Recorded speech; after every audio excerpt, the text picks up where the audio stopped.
તો આ હું તમે આવા સામાજિક આગેવાનો છો, પટેલ સમાજને તમે બદનામ કરો છો, પટેલ સમાજના નામે તમે ધબ્બો છો અને પટેલ સમાજમાં એક ખેજાબ ગણી અને તરીપાર કરવા જોઈએ.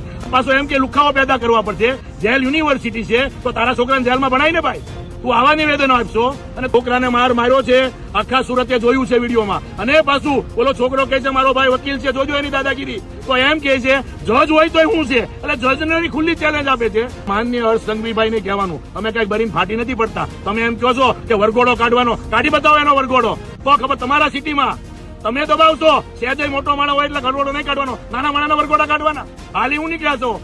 આ છોકરો નિર્દોષ છે, એક પણ એફઆઈઆર એની ઉપર આજ સુધીની નથી. અને તમારી ઉપર કેટલી છે, ધાર્મિક કાળિયા ઉપર કેટલી છે, તમે તપાસ કરો, તમારી ગિરિબાનમાં જાકો. હાલી હું નીકળ્યા છો હાક થું.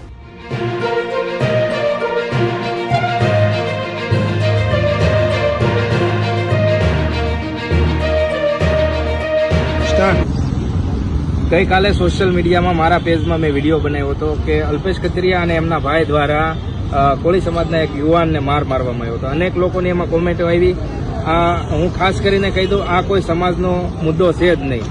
આ એક વાત છે અસામાજિક તત્વોની, જે ધાર્મિક માલવિયા દ્વારા કહેવામાં આવ્યું હતું કે આ ટોળકી છે એને એ લૂંટ કરે છે, મારામારી કરે છે, એની ઉપર અનેક ગુના દાખલ કરે છે. એટલા માટે મેં ગઈકાલે હું રૂબરૂ ભાઈને મળ્યો હતો અને એમના મમ્મી પણ અહીંયા સાથે છે અને આપણી સાથે એક પાટીદાર ભાઈ પણ આપણી સાથે છે. ખરેખર ભાઈનો કોઈ વાક જ નથી, છતાં એને બદનામ કરવામાં આવ્યો હતો. અને ધાર્મિક માલવિયા દ્વારા જે નિવેદન આપવામાં આવ્યું હતું કે આ ટોળકી છે તે ગુનાહિત ઇતિહાસ ધરાવે છે, પરંતુ એવું કંઈ હતું જ નહીં. એ વાત તદ્દન ખોટી હતી. ખરેખર તો એ એક એક્સ કોર્પોરેટરનો દીકરો છે અને આ એમના મમ્મી છે. શું કહેશો તમે એમના વિશે? શું કહેશો? તમારા દીકરા ઉપર અત્યારે સાટા ઉડે છે, એમના વાળ વિશે કહેવામાં આવે છે કે આવા વાળ હોય એ લુખ્ખા જ હોય. શું કહેશો તમે? હું એટલું જ કહીશ કે મારો દીકરો કઈ લુખ્ખો નથી. અને મારો દીકરો છે ને એના ઓલા હાટું એના પતંગ, એના ભાઈ દોસ્તાર હાટું પતંગ ખરીદી કરવા ગયા હતા. અને મારા દીકરાનો કઈ વાક નતો. કઈ વાક હોય તો એમ થાય કે એને વાક છે કે કઈ બોલ્યો નતો, કઈ ગેરશબ્દ નતો બોલ્યો કે ગાળ બોલો કે કઈ ગેરશબ્દ વાણી નથી કઈ કરી. અને મારા દીકરાના સાલી એને ખાલી બાંધતા થાય ને વિડીયો ઓલા ખોડેસી ઉડ્યું એટલે એ બધા બાંધતા થાય. એટલે મારા દીકરાએ ખાલી ફોન કાઢીને ખાલી વિડીયો ઓલો ફોનમાં ઓલો કર્યો. ધાર્મિક માલવિયા દ્વારા અનેક આક્ષેપો કરવામાં આવ્યા છે કે તમારો જે દીકરો છે એ અસામાજિક તત્વ છે, એની ઉપર લૂંટના ગુના છે, અનેક ગુનાઓ છે. એમના વિશે શું કહેશો તમે? એટલે એના ગુના તો કેટલાય છે, પણ મારો દીકરો એવો લુખ્ખો નથી. તો આ લોકો ખોટી તમારી બદનામી કરે છે ને? ખોટી બદનામી કરે મારા દીકરાની અને ખોટી બદનામી કરે. એ લુખ્ખાગીરી છે અને એ લુખ્ખા મારા દીકરાને ખોટો લુખ્ખો કહે છે. અને મારા દીકરાના વાળ પકડીને વાળ મારા દીકરાના કેટલા ખેંચી નાખ્યા છે. એને વાળ પકડવાનો અધિકાર જ નથી એનો. ખાલી આપણી સાથે પાટીદાર સમાજના પણ એક અગ્રણી છે, નિકુંજભાઈ કાનાણી છે. આપણે એમની સાથે પણ વાત કરીશું. નિકુંજભાઈ, અત્યારે વાત સમાજ ઉપર આવી છે અને વાત એવી છે કે લોકો એમ કહે છે કે તમે સમાજનો મુદ્દો ન બનાવો, ત્યારે આપ કોળી સમાજની સાથે ઉભા રહીને જે હકીકત હોય ને એ જણાવો. ખરેખર સમાજની વાત નથી. આ ગેંગ પાટીદાર આંદોલન વખતેથી સમાજમાં જાતિવાદ કરવા માટે જાણીતી છે. એ ખાલી કોળી સમાજ નહીં, આ લોકો આ જ્યાં હોય ને ત્યાં ઉપદ્રવ હશે. હવે આપણે શરૂઆતથી ધ્યાન રાખી. અલ્પેશ કથિરિયાએ જ્યારે કોર્પોરેશનમાં પપ્પન તોગડિયાને ટિકિટ મળી એટલે આ લોકો એની ઘરે જઈને માર્યો, તોડફોડ કરી. તો કોંગ્રેસ એના બાપાની જાગીર હતી, તો ન્યા હું કામ તોડફોડ કરી? તો આમાં અસામાજિક તત્વ કોણ છે? લોકશાહીને કોણ નથી માનતું? હાલો એ વાત જવા દો. પછીની ઘટના, હમણાં તાજી ઘટના છે સુદામા કા રાજા. એકવાર એનું સ્વાગત થઈ ગયું, હવે સ્વાગત થઈ ગયું, કરી લીધું. બીજી વાર એને સ્વાગત ન કર્યું એટલે ઓલાને ફોનથી ધમકી મારે. એ ધમકીનો ઓડિયો આખા સુરત સિટીમાં વાયરલ થયો. તોય કોઈ સત્તાધીશો, કોઈ પોલીસ વાળાઓ એને પકડવાથી બીવે છે. આ બીવે છે એનું કારણ હું તો તમને કહું. આ છોકરાને માર્યો, બરોબર છે, ત્યારે 6 PCR હતી. તો એ જવાનો શું કરતા હતા? તો મદદગારી નહીં થઈ? કેમ ભાઈ પોલીસ એને છાવરે છે, બીવે છે? સુદામા ચોકમાં એક પોલીસ બીતી હતી. પછી જયારે અડધી કલાક પછી ઓર્ડર આવ્યો કે આ અલ્પેશને એના ભાઈઓ કામાં તાંડવ મચાવે છે, પગલા લેવા પડશે, પછી અલ્પેશને તે ડોલ મારી નથી, બીજા બધાને ખાલી પકડીને મીડિયામાં દેખાવા પૂરતી કામગીરી કરી છે. હવે આ લોકો આની સિવાય અશ્વિન સાકાસરિયા જયારે પાટીદાર અનામત આંદોલનમાં પાટીદાર આગેવાન હતો, ખોડિયાનગર ઉપર રોડ ઉપર નીકળ્યો, ફેમિલી આરે હતો, ત્યારે પથ્થર મારીને તમે એને મારવાના પ્રયત્ન કર્યા હતા.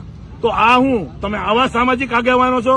પટેલ સમાજને તમે બદનામ કરો છો, પટેલ સમાજના નામે તમે ધબ્બો છો, અને પટેલ સમાજમાં એક તેજાબ ગણીને આને તડીપાર કરવા જોઈએ. અને હું દરેક પટેલ સમાજના આગેવાને કહું છું, શું આપણે આવું સહન કર્યા કરવાનું તો આવા લુખાઓનું? અને પાછો એમ કે લુખાઓ પેદા કરવા પડશે. જેલ યુનિવર્સિટી છે તો તારા છોકરાને જેલમાં ભણાય ને ભાઈ. તું આવા નિવેદનો આપશો અને તું આ ઈ જ હતો ને, હમ લડેંગે સરદાર લડેંગે ચોરો ગોરો છે, હમ લડેંગે ચોરો છે. હવે તું પાછો બે આવી ગયો છો ભાજપમાં અમારી હારે. એટલે તારે તારા સેટિંગ કરી લેવાના. લોકો કેસ ભરતા થઈ ગયા, 14 શહીદ થઈ ગયા. આ તારો અને તારી ટોળકીનો ધાર્મિક માલવ્યા સહિતનો ધંધો છે અને કરતા આવેલા છો. સમાજને કોઈ પણ જાગૃત વ્યક્તિને કહું છું, આની હારે સમાજને લેવા દેવા નથી. છોકરાને માર્યો છે, આખા સુરતે જોયું છે વિડીયોમાં. અને પાછું ઓલો છોકરો કહે છે મારો ભાઈ વકીલ છે, જોજો એની દાદાગીરી. તો એમ કે છે જજ હોય તો શું છે, એટલે જજને ખુલ્લી ચેલેન્જ આપે છે, પોલીસને ખુલ્લી ચેલેન્જ આપે છે. તો આનું સમાજ, પોલીસ તંત્ર, જજો આ બધા સહન કેમ કરે છે? અને વળી આ છોકરાએ માર ખાધો, ઉપરથી આની વિરુદ્ધ એફઆરઆઈ કરી છે. એટલે કેમ ભાઈ, સામે જ એફઆરઆઈ થાય આવું કાયદો કરે છે? પોલીસ આનથી શા કારણે દડે છે? બરોબર છે. અને માન્ય હર્ષ સંઘવીભાઈને કહેવાનું, અમે કઈક બરીને ફાટી નથી પડતા. તમે એમ કહો છો કે વરઘોડો કાઢવાનો, કાઢી બતાવો એનો વરઘોડો, તો ખબર તમારા સિટીમાં તમે દબાવશો. સહેજય મોટો માણસ હોય એટલે વરઘોડો નહીં કાઢવાનો, નાના માણાના વરઘોડા કાઢવાના. હાલી હું નીકળ્યા છો તમે, સુરત શહેરમાં રહ્યો છો, માન્ય ગૃહમંત્રી છો, તો આનો જવાબ આપવો પડશે. અમે કોઈથી બીતા નથી. હું ભાજપ હારે જોડાયેલો છું, પણ એનો મતલબ એવો નથી તમે ખોટું કર્યું એટલે હાય આ કરવાની. ખોટું હશે એના કહેવા છે. સમાજના નામે આગેવાનો થાય છે અને સમાજને બદનામ કરે છે. સમાજ આગેવાને કહેવું પડશે કે આને સ્ટેજ ન આપે. આ વાતમાં ઉપદ્રવ કરે, વાતમાં સમાજમાં બાજવાના ધંધા કરે. હવે ગોંડલમાં ગયો, ગોંડલમાં આના બાપાને હું ડાટ્યું હતું, ગોંડલમાં આના બાપાને હું લેવા દેવા હતું. એ કે શક્તિનું ધાવણનું યાદ કીધું. તો હું કઉ છું તે એવું કીધું તું આંદોલન વખતે કે અમે કોઈ ચૂંટણી નહીં લડીએ, તો ત્યાં તારું શક્તિનું ધાવણ ન યાદ આવ્યું? 150 ટિકિટ ભાજપની આવે તો હું રાજનીતિ મૂકી દઈ, આવું તે કીધું તું. ત્યારે તને છઠ્ઠીનું ધાવણ યાદ ન આવ્યું? માળા કોકને લોકોને કેસ કબાડા કરાવી, નાના માણસોને પોખોટના ચક્કર ચડાવો, મારો અને ઉપરથી દાદાગીરી કરો અને વાળાઓ સમાજના નામે જોડી દો. પટેલ સમાજ તમારી હારે ક્યારેય નહોતો નહીં હોય, એટલે સમાજ હારે જોડવાના પ્રયત્ન બંધ કરજો. આ છોકરો નિર્દોષ છે, એક પણ એફઆરઆઈ એની ઉપર આજ સુધીની નથી. અને તમારી ઉપર કેટલી છે? ધાર્મિક કાળિયા ઉપર કેટલી છે? તમે તપાસ કરો, તમારી ગિરિબાનમાં જાકો. હાલી હું નીકળ્યા છો હાક થું. ખરેખર આ એક મુદ્દાની વાત હતી. આ જે છોકરાને 2 દિવસથી સોશિયલ મીડિયામાં બદનામ કરવામાં આવે છે, એના મમ્મી એક્સ કોર્પોરેટર છે, એ પણ ભાજપ સાથે જોડાયેલા છે. તો આ કોઈ રાજકીય મુદ્દો નથી, કોઈ સામાજિક મુદ્દો નથી, માત્ર ને માત્ર ન્યાયનો મુદ્દો છે. વિડીયોને શેર કરો, ફટાફટ શેર કરો અને ફોલો કરો.